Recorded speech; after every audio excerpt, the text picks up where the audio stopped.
MPS9999. Where's the dude from Texas? He brings a good vibe to the channel! Exclamation point. Larry absolutely does bring a great vibe to the channel, and as do all my guests. I appreciate having every single guest I've had over the last almost year now that I've been running this YouTube channel almost full time, almost full time as my main one of my main responsibilities day to day. And so the thing is about a month ago, I started to look back at the data. I always suggest people look at the data and then start to, draw conclusions from the data. And then you can start to add up like, okay, what's the tough decision to make? And when I started looking at the data of the channel, the most popular videos, which videos get the most positive comments versus negative comments, likes versus dislikes, there was a common theme, and the common theme is when I have guests on the show, there's a couple things that happen, and it's not, I've talked to Larry about this, I've talked to Tim Gillette, and I've talked to some other people that I've had on the show as well, and how I came to the difficult decision to decide to go solo going forward. So let's start with some of the downsides. The downsides are when I have a guest, I can't control what the guest is going to say because everything's done in live real time. There's almost no editing that happens on my reaction videos. So I can't control what the guest is going to say. I can't necessarily control what I'm going to say or how it's going to be perceived. And what I mean by that is there's a video that I did with I think it was Nate Bailey. It was the scrunchy nightcap.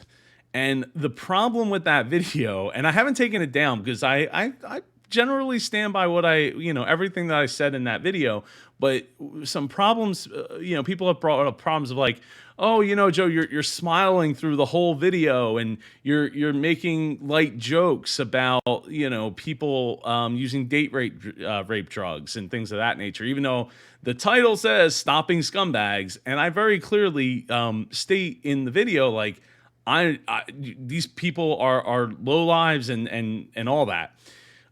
They need to be punished, and I fully get behind this idea that having anything to easily stop somebody from dropping some kind of anything into your drink, even if you just look away for a second, is a positive change, and I can absolutely get behind that. But the thing is when I have a guest, I'm trying to have a conversation with the guest, right? There's a certain level of entertainment value that comes that way as well. And what I wasn't prepared for was that people aren't going to watch the whole video. So they are picking and choosing, they're kind of just like, when you watch the retention charts on YouTube, I can kind of see like where people are skipping around in the video. So if you're not watching the whole thing, then you're not getting the whole message. And all you might be seeing is me with a smile on my face, them talking about a very serious topic. And, the conversation is just different when you have a guest. So it's not my guest's fault. It's not my fault. It's just the nature of wanting to, remember like, hey, we're creating a video, it's supposed to be lighthearted. We're supposed to be positive. I want people to be happy and walk away with some knowledge from, from this video. So it just makes it very difficult to be able to have a good grip on the gravity of what's being said and all of that. So it creates a bit of a problem on my end. The other thing is when I have a guest, the videos end up being longer. And what I've found is that the retention rate of those videos that are longer, past 20, 25 minutes, tends to be a lot less. Now, YouTube apparently does not mind that since it's a longer video. They understand that, like, hey, not everyone's going to watch a 40-minute video. So if you can just get them to watch 10 or 15 minutes of that video, cool. We're good, depending on that. So there's a side of that of me that says, well, when I create shorter videos by myself, especially in this newer format that I've been using for the reaction videos, my retention rate is way higher by like tens of points, tens of percentage higher. And the comments and the like button are more fluent and flow more freely. I get more comments, I get more likes on those videos when it's just me, especially because I feel like when I have a guest on, and it's not that I won't necessarily ever have a guest on. The last guest I had on was Clay Groves. He's a fish guy, does the Fish Nerds podcast, and we talked all about this. We did this pitch that was about for an animated lure that was on Shark Tank. So I wanted to bring in somebody who actually fishes and actually could talk to this and all that. So that was cool, but that video ended up being over 40 minutes. And yeah, I could go and clip it down and edit it, but I'm trying to move so quick with the content release now with the entrepreneurs and clipping these down into their own videos, that it's not necessarily what I want to. I don't want to. I want to spend my time learning, and I want to spend my time helping others. Work in my group mastermind or one-on-one on their businesses.